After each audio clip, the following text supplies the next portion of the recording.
வணக்கம். வெள்ளித்திரையின் தலைப்புச் செய்திகள். முதல் முறையாக ஐமேக்ஸ் திரையரங்குகளில் ரஜினி படம். மொட்டை அடித்துக் கொண்டு நடிக்க ஆசைப்படும் கதாநாயகி. சமுத்திரக்கனி படத்திலிருந்து விலகிய வரலட்சுமி. இனி விரிவான செய்திகள்.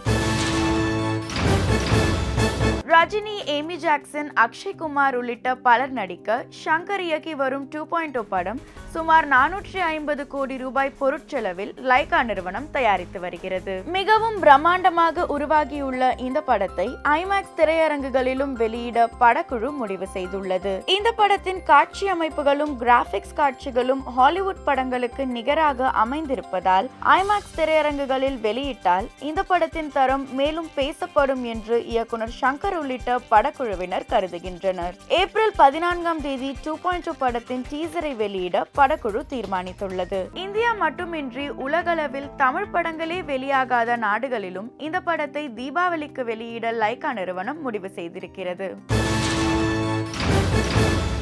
தமிழ் படங்களில் கதாநாயகர்கள் பலர் மொட்டை அடித்துக் கொண்டு வித்தியாசமான பாத்திரங்களில் நடித்திருக்கிறார்கள். குணச்சித்திர நடிகையான லட்சுமி ராமகிருஷ்ணன் மிஷ்கின் இயக்கத்தில் யுத்தம் செய் படத்தில் மொட்டை அடித்துக் கொண்டு நடித்திருந்தார். ஆனால் கதாநாயகிகள் இதுவரை மொட்டை அடித்துக் கொண்டு நடித்ததில்லை. கமல்ஹாசனின் இரண்டாவது மகளான அக்ஷரா ஹாசன் மொட்டை அடித்துக் கொண்டு நடிக்க விரும்புவதாக இப்போது தெரிவித்துள்ளார். அஜித் குமாருடன் விவேகம் படத்தில் நடித்து வரும் இவர் தனது தந்தையின் இயக்கத்தில் உருவாகும் சபாஷ் நாயுடு படத்தில் உதவி இயக்குனராக பணியாற்றி வருகிறார். அந்த படத்தில் நடிக்கவும் எனக்கு ஆசையாக இருக்கிறது. அப்படி ஒரு பாத்திரம் அமைந்தால் அந்த படத்தில் மொட்டை அடித்துக் கொண்டு கண்டிப்பாக நடிப்பேன் என்று தெரிவித்திருக்கிறார் அக்ஷரா ஹாசன்.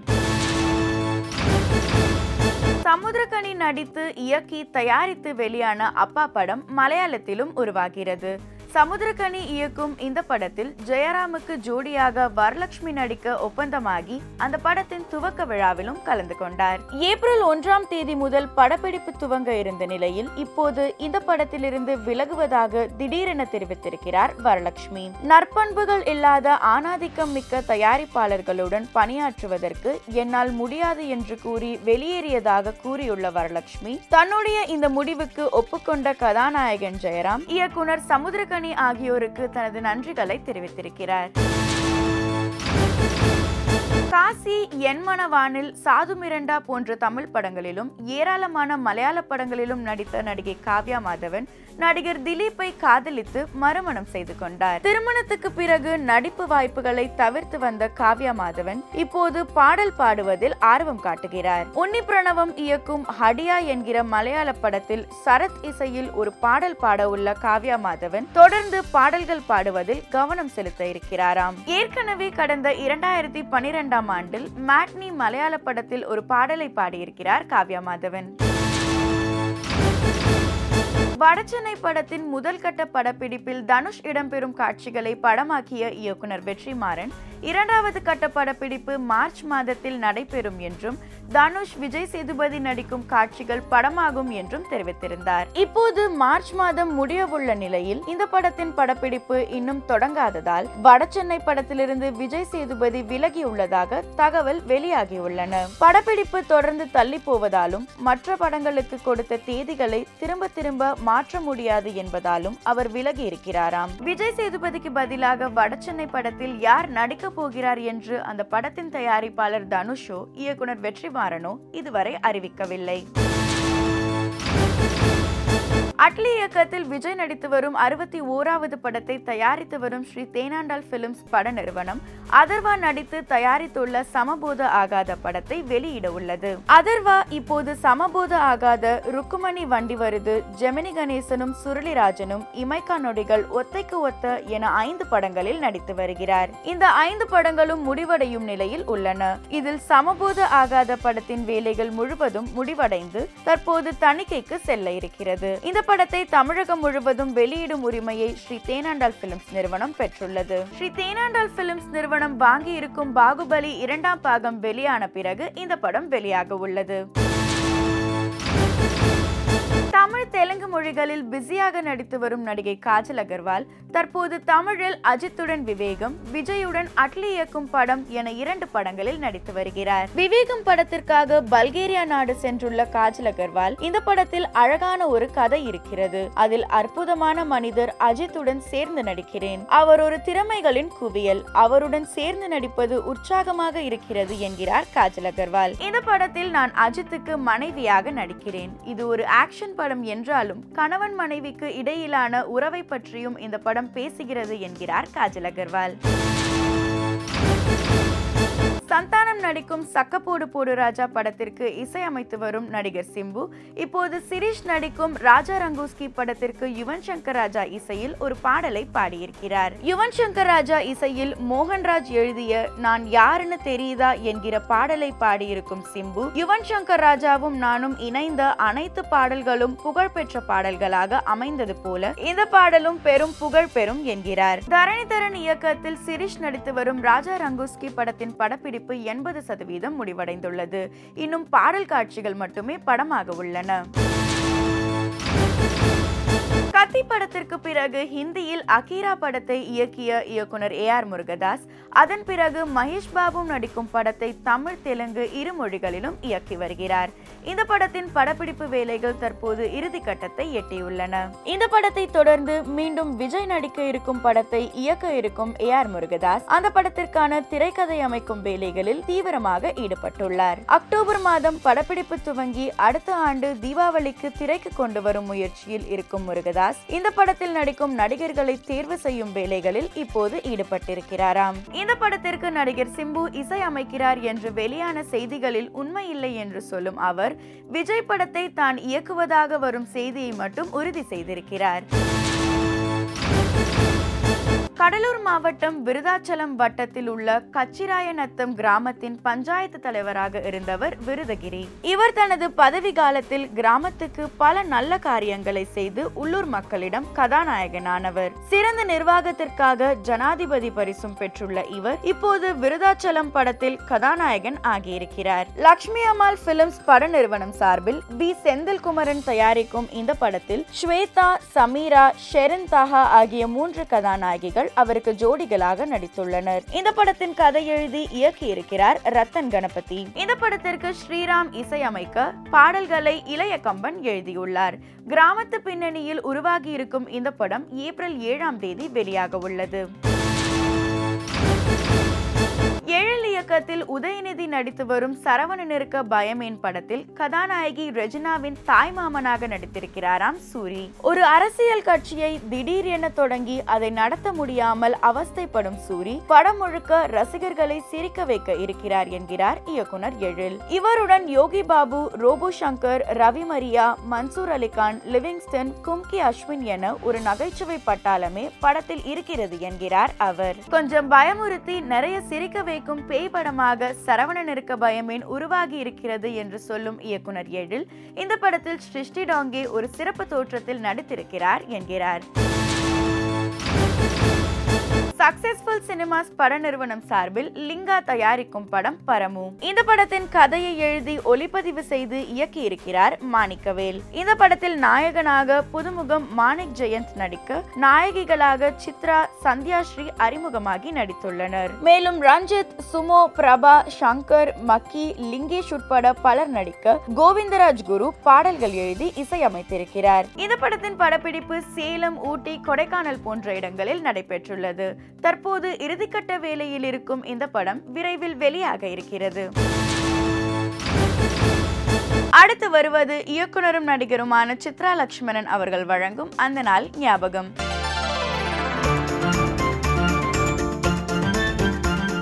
சிரித்து வாழ வேண்டும், பிறர் சிரிக்க வாழ்ந்திடாதே. சிரித்து வாழ வேண்டும், பிறர் சிரிக்க வாழ்ந்திடாதே. உழைத்து வாழ வேண்டும், பிறர் உழைப்பில் வாழ்ந்திடாதே. உழைத்து வாழ வேண்டும், பிறர் உழைப்பில் வாழ்ந்திடாதே. சிரித்து வாழ வேண்டும், பிறர் சிரிக்க வாழ்ந்திடாதே.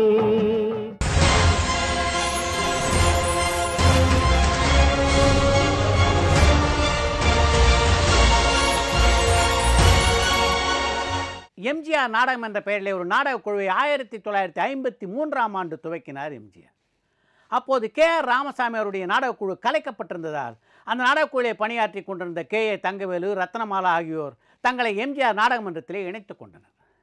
விஸ்வம் அவர்கள் எழுதி இடிந்த கோவில் என்ற நாடகத்தை முதலிலே நாடகமாக்க முடிவு செய்த எம்ஜிஆர் அவர்கள் அந்த நாடகத்துக்கு நகைச்சுவை கலந்த வசனங்களை எழுதுவதற்கு ஒரு கதாசிரியை தேடிக்கொண்டிருந்த போது அவருக்கு கதாசிரியர் ரவீந்திரை அறிமுகம் செய்து வைத்தார் நகைச்சுவை நடிகரான கே.ஏ. தங்கவேலு. கதாசிரியர் ரவீந்திரனுடைய இயற்பெயர் காஜா மொய்தீன். முதல் சந்திப்பிலே அவரது பெயரை மாற்றி வைத்த எம்ஜிஆர் நியூமராலஜி படி பார்த்தால் எண் 6 வருகிறது, கலைக்கு அந்த எண் மிகவும் நல்லது என்று சொல்லி ரவீந்திரன் என்ற பெயரை அவருக்கு சூட்டினார். இடிந்த கோவில் நாடகத்துக்கான ஒத்திகைகள் தீவிரமாக நடைபெற்றுக் கொண்டிருந்த போது நாடகமன்றத்துக்கு ஒரு நிர்வாகி தேவை என்று நாராயணப்பிள்ளை அவரிடம் கூறினார் எம்ஜிஆர்.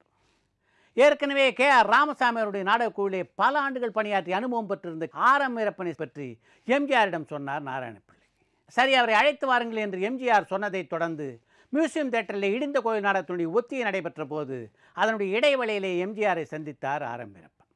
நாராயணப்பிள்ளை உங்களை பற்றி நிறைய சொல்லியிருக்காரு, அண்ணன் உங்களை பற்றி சொன்னார், நீங்கள் எம்ஜிஆர் நாடகமன்றத்தின் நிர்வாகியாக பணியாற்ற வேண்டும் என்று ஆர்.எம். வீரப்பனை சந்தித்த அடுத்த 5வது நிமிடம் அப்பாயின்மெண்ட் ஆர்டரை அவருக்கு கொடுத்தார் எம்ஜிஆர். அதைத் தொடர்ந்து 1953ஆம் ஆண்டு அக்டோபர் 1ஆம் தேதி அன்று அந்த நாடகமன்றத்தின் நிர்வாகியாக பொறுப்பேற்றுக் கொண்டார் ஆர்.எம். வீரப்பன். திரையுலகிலே கதாநாயகனாக வெற்றி பெற்று புரட்சி நடிகர் என்ற பட்டத்தை பெற்ற பிறகு எம்ஜிஆர் நடித்த முதல் நாடகமான இன்பக்கனவு நாடகம் 1953ஆம் ஆண்டு அக்டோபர் 3ஆம் தேதி அன்று திருச்சி தேவர்ஹாலிலே டால்மியாபுரம் போராட்ட நிதிக்காக நடைபெற்றது. புரட்சி நடிகர் தரும் முதல் காணிக்கை என்றும், மந்திரி குமாரி, சர்வாதிகாரி, நாம், மர்மயோகி படங்களில் நடித்து புகழ்பெற்ற புரட்சி நடிகர் எம்.ஜி. ராமச்சந்திரன் முதல் முறையாக மேடையிலே தோன்றுவார் என்றும் விளம்பரப்படுத்தப்பட்ட அந்த நாடகத்தில் எம்ஜிஆரோடு எம்.ஜி. சக்கரபாணி, கே.ஏ. தங்கவேலு, எம்.கே. முஸ்தாஃபா, நாராயணப்பிள்ளை, திருப்பதி சாமி, முத்துக்குத்தன், ரத்னமாலா உட்பட பலர் நடித்தனர். ரசிகருடைய மிகச்சிறந்த பாராட்டை பெற்ற அந்த நாடகம் அடுத்த நாளும் அதே ஹாலிலே நடைபெற்றது. எம்ஜிஆர் நாடகமன்றம் தொடங்கிய அதே ஆண்டினுடைய முற்பகுதியிலே எம்ஜிஆர் நடித்த ஒரே மலையாள படமான ஜெனோவா திரைப்படம் திரைக்கு வந்தது. அந்த படம் எம்ஜிஆருக்கு பல பாடங்களை கற்றுக் கொடுத்த ஒரு படம். அந்த படத்துடைய துவக்கம் முதல் இறுதி வரை எம்ஜிஆருக்கும் அந்த படத்துடைய தயாரிப்பாளருக்கும் பல மோதல்கள் வெடித்தன. அந்த படத்துக்கு இசையமைப்பாளராக ஒப்பந்தம் செய்யப்பட்டவர் எம்.எஸ். விஸ்வநாதன். உயிரை கொடுத்து அந்த படத்துக்கு இசையமைத்திருந்தார் அவர். அந்த பாடலை கேட்ட எல்லோரும் எம்.எஸ். விஸ்வநாதன் நிச்சயமாக திரையுலகத்திலே ஒரு தனி இடத்தை பிடிப்பார் என்று அவரை பாராட்டினார். எம்.எஸ். விஸ்வநாதன் எம்ஜிஆர் கதாநாயகன் நடித்த ஜூபிட்டர் பிக்சர்ஸில் ஆபீஸ் பாயாக இருந்தவர் என்ற காரணத்தாலோ என்னவோ எம்ஜிஆருக்கு எம்.எஸ். விஸ்வநாதன் அந்த படத்துக்கு இசையமைப்பாளராக போட்டதிலே உடன்பாடில்லை. இசையமைப்பாளரை மாற்றுங்கள் என்று அந்த தயாரிப்பாளரை பார்த்து சொன்னார். அவர் இப்படி சொன்னவுடன் அந்த படத்துக்கு இசையமைப்பாளராக இருந்த எம்.எஸ். விஸ்வநாதனோட அதிகமாக அதிர்ச்சி அடைந்தவர் யார் என்றால் அந்த படத்தினுடைய தயாரிப்பாளரான ஈப்பச்சன். விஸ்வநாதன் இசையமைத்த பாடலிலே அவருக்கு அப்படி ஒரு ஈர்ப்பு இருந்தது. அந்த பாடலின் சிறப்புகள் பற்றி பலவாறாக எம்ஜிஆரிடம் ஈப்பச்சன் எடுத்துச் சொல்லியும் எம்ஜிஆர் ஏற்றுக்கொள்வதாக இல்லை. அதைத் தொடர்ந்து வித்தியாசமான ஒரு முடிவை எடுத்தார் தயாரிப்பாளரான ஈப்பச்சன். சாதாரணமாக கதாநாயகன் இசையமைப்பாளரை மாற்றுங்கள் என்றால் இசையமைப்பாளரை மாற்றுவார்கள். ஆனால் இவரோ இசையமைப்பாளரை வைத்துக்கொண்டு இந்த படத்திலே நடிக்க உங்களுக்கு உடன்பாடு இல்லை என்றால் நீங்கள் விலையை கொள்ளுங்கள், வேறொரு கதாநாயகரை போட்டு இந்த படத்தை எடுக்கிறேன் என்றார். அவர் இப்படி சொன்ன காலகட்டம் இருக்கிறதே, அது எம்ஜிஆர் மிகவும் செல்வாக்கோடு பட உலகிலே இருந்த ஒரு காலகட்டம். அப்படி இருக்கின்ற சூழ்நிலையிலேயே அந்த தயாரிப்பாளர் இப்படி சொல்கிறார் என்றால் அந்த இசையிலே அப்படி என்ன இருக்கிறது என்று எம்ஜிஆருக்கு ஒரு எண்ணம் தோன்றியது. அப்போது அவருடன் இருந்த அவருடைய நலம் விரும்புகள் அனைவரும் ஒரு முறை அந்த பாட்டை கேட்டுவிட்டுத்தான் முடிவு செய்யுங்களேன் என்று எம்ஜிஆரிடம் கூறினார்கள். அதைத் தொடர்ந்து விஸ்வநாதன் இசையமைத்திருந்த அந்த பாடல்களை கேட்டார் எம்ஜிஆர். விஸ்வநாதன் இசையமைத்திருந்த அந்த பாடல்களை கேட்டவுடன் இவ்வளவு அருமையாக இசையமைத்திருக்கின்ற ஒரு இசையமைப்பாளரை குறை கூறிவிட்டோமே என்ற குற்ற உணர்வு மனதை உறுத்த நேராக விஸ்வநாதனை தேடி அவர் வீட்டுக்கே சென்றார் எம்ஜிஆர். நான் தெரியாமல் உங்கள் பாடல்களை பற்றி குறை சொல்லிவிட்டேன், பாடல்கள் அனைத்தும் அத்தனை இனிமையாக இருக்கின்றன, என்னுடைய எல்லா படங்களுக்கும் இனிமேல் நீங்கள் தான் இசையமைக்க வேண்டும், என்னை மன்னித்துக் கொள்ளுங்கள் என்று விஸ்வநாதன் மனம் திறந்து மன்னிப்பு கேட்டார் எம்ஜிஆர். தமிழ் மலையாளம் ஆகிய மொழிகளிலே ஜெனோவா படத்தில் நடிக்க ஒப்பந்தமாகும் போது அந்த ஒப்பந்தத்திலே பல புதிய நிபந்தனைகளை சேர்த்திருந்தார் எம்ஜிஆர். தமிழ் மலையாளம் ஆகிய இரு மொழிகளை தவிர வேறு எந்த மொழியிலே அந்த படத்தை திரையிடுவதானாலும் தன்னுடைய எழுத்து மூலமான அனுமதி இன்றி அந்த படத்திலே தன்னுடைய குரலை டப் செய்யக்கூடாது என்பது அந்த ஒப்பந்தத்திலே இருந்த ஒரு மிக முக்கியமான நிபந்தனை. அந்த நிபந்தனை எம்ஜிஆருக்கு எதிராக திரும்ப போகிறது என்று அந்த ஒப்பந்தத்திலே கையெழுத்திடும் போது எம்ஜிஆருக்கு தெரியாது. அந்த ஒப்பந்தத்தினால் அவர் என்னென்ன பிரச்சனைகளை சந்திக்க நேரிட்டது என்பதை நாளை வெளித்திரையிலே பார்ப்போம். அடுத்து வருவது ஒரு வரி செய்திகள். வைகை எக்ஸ்பிரஸ் படத்திற்கு சிறப்பு தபால் தலை வெளியிடப்பட்டுள்ளது. கொடிவீரன் படத்தில் சசிகுமாருக்கு வில்லனாக இப்போது அர்ஜுனுக்கு பதில் ஆதி ஒப்பந்தமாகியுள்ளாராம். தனது உடம்பை கட்டுக்கோப்பாக வைத்துக் கொள்ள கடுமையான உடற்பயிற்சி மற்றும் யோகா பயிற்சி செய்து வருகிறாராம் நடிகை அமலா பால். நல்ல கதை அமைந்தால் மீண்டும் தமிழ் படத்தில் நடிக்க ஆர்வமாக இருக்கிறேன் என்று தெரிவித்திருக்கிறார் நடிகை தாப்சி. கடுகு படத்தை பார்த்துவிட்டு அந்த பட இயக்குனர் விஜய் மில்டன் வீட்டுக்கே சென்று அவரை பாராட்டி இருக்கிறாராம் நடிகர் சிவகுமார். சம படத்தில் கோவை சரளாவின் நகைச்சுவை பெரிய அளவில் பேசப்படும் என்கிறார் நடிகர் ஜிவி பிரகாஷ். ஒரு கிடாயின் கருணை மனு படம் நியூயார்க்கில் நடைபெறும் இந்திய திரைப்பட விழாவில் திரையிட தேர்வாகி இருக்கிறது.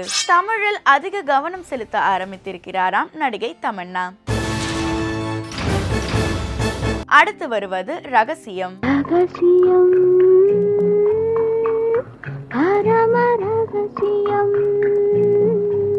சம்பளம் என்னன்னு முதல்ல சொல்லுங்க, கதை கேட்கறதெல்லாம் அப்புறம் வச்சுக்கலான்னு சொல்றாராம் அந்த அட்டகத்தி நடிகர். அம்மா கால் ஷீட் பார்த்தப்போ 4 படமாச்சு கையில இருந்துச்சு. ஆனா இப்போ மேனேஜர் வந்தப்புறம் ஒரு படம் கூட அவரால் கிடைக்க மாட்டேங்குதுன்னு தன்னோட மேனேஜரை மாத்துறதுல தீவிரமா இறங்கி இருக்காங்களாம் அந்த சின்ன பூ நடிகை. காம்பியர் ஹீரோவோட தொடர்ந்து 2 படங்கள்ல ஜோடி போட்ட அந்த வாரிசு நடிகை இப்போ தெலுங்குல 3 படங்கள்ல நடிக்கிறதோடு தன்னோட சம்பளத்தையும் 3 மடங்கு உயர்த்துறதுக்காக ஹைதராபாதே கதின்னு இருக்காராம். அடுத்து வருவது மறக்க முடியுமா?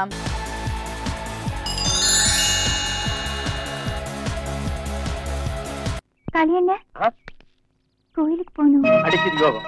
முதல் சவாரியே உனக்கு கோயில் கிடைச்சிருக்கு. நல்ல தகுனம். லட்சுமி கூடி நீ கோயிலுக்கு போ.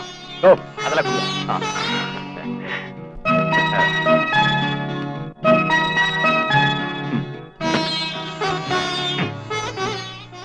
இந்த ட்ரெஸ்லயா கோயிலுக்கு வரீங்க?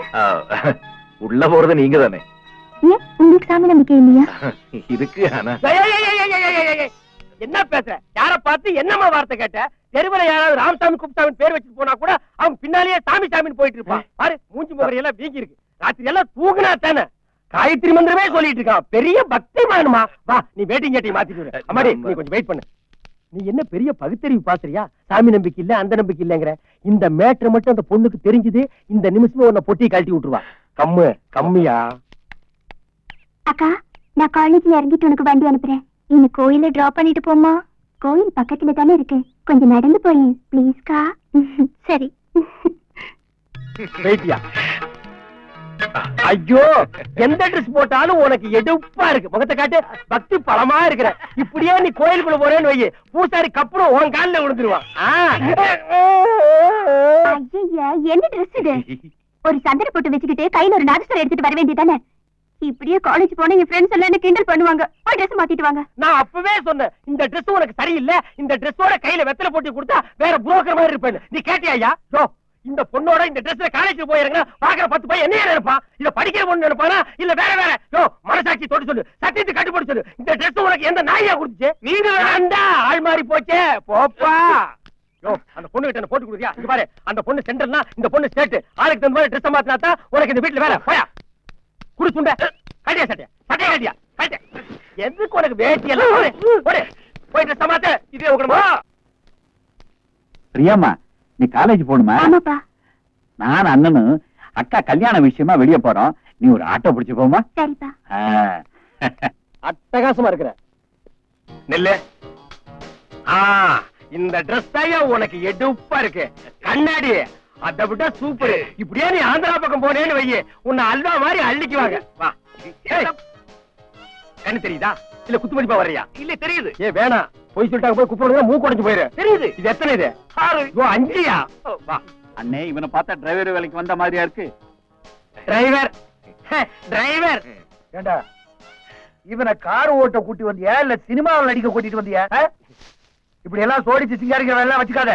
ஐயா அம்மனி காலேஜுக்கு போறோம். அவன் இறக்கி விடவனுக்கு எதுக்குற இந்த வயசு? இல்ல இவருதானுங்க. இந்த மாதிரி ட்ரெஸ் எல்லாம் ஐயா எங்களுக்கு பிடிக்காது சொன்னா கேக்குறியா நீ? என்ன கண்ணாடி இது? பிரைட் ஸ்கூலுக்கு போற கண்ணாடி, காலேஜ் போற கண்ணாடி அது. Please please. இல்ல இல்ல இல்ல இனிமே இந்த விளையாட்டுக்கு நான் வரல. என்ன இழிச்ச வாய் நினைச்சீங்களா? ஒவ்வொருத்தர் வண்டியில உட்காரும் போது நான் ஒவ்வொரு வேஷத்துல வண்டி ஓட்டுறமா? எல்லாருமா சேர்ந்து உட்கார்ந்து நான் துணியிலாம வண்டி ஓட்டுறமா? அதுவும் நடக்கலாம், அதுக்கு மேலையும் நடக்கலாம். இப்ப என்ன சொல்லிட்டாங்கன்னு ரொம்ப சிலிப்பிக்கிற.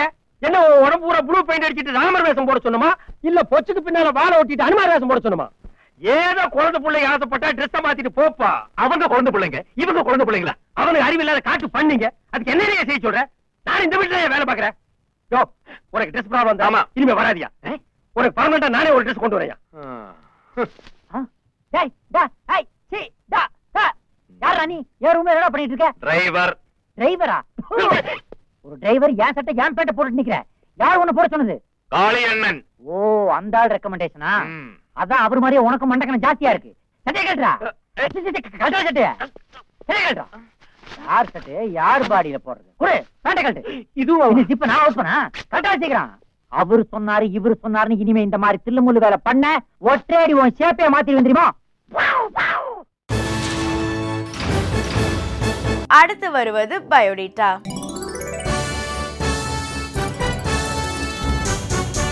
இன்றைய பயோடேட்டா நிகழ்ச்சியில் இடம்பெறும் கலைஞர் நடிகர் ராம்கி. பெயர் ராம்கி, இயற்பெயர் ராமகிருஷ்ணன். பிறந்த நாள் 31/3/1962. பிறந்த இடம் கோபுதூர், மதுரை. நடிகராக அறிமுகம் சின்ன பூவே மெல்ல பேசு, இயக்குனர் ராபர்ட் ராஜசேகர். நடித்த படங்கள் தமிழ் 65, தெலுங்கு 15. மனைவி நிரோஷா. இத்துடன் ராஜ் டிவியின் வெள்ளித்திரை நிகழ்ச்சி நிறைவு பெறுகிறது. திங்கள் முதல் சனிக்கிழமை வரை தினமும் மாலை 5:30 மணிக்கு வெள்ளித்திரை நிகழ்ச்சியை காணலாம். நன்றி, வணக்கம்.